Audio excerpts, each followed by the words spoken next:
যে চলন মিলে যে সবচেয়ে বড় সমস্যা বর্ষাকালে সেটা হলো যে কচুরিপানা জমে থাকার কারণে এবং এটা ভেসে না যাওয়ার কারণে আমাদের বর্ষাকালে যে এখান থেকে যোগাযোগের একমাত্র মাধ্যম হলো নৌকা। এই নৌকা চলাচল করে যেমন অসুবিধা, ঠিক তেমনই কৃষি মৌসুমে এই কচুরিপানার কারণে কৃষকদের ব্যাপক সমস্যা হয়। কারণ কচুরিপানা পরিষ্কার করতে প্রচুর টাকা পয়সা খরচ হয়, যেটা কৃষকদের সামর্থ্যের বাইরে।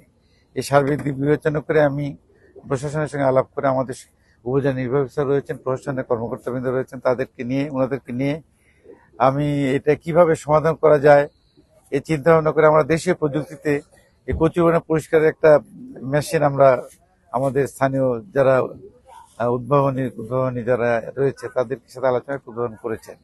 সেটা পরীক্ষামূলক আজকে আমরা পরিচালনা করলাম।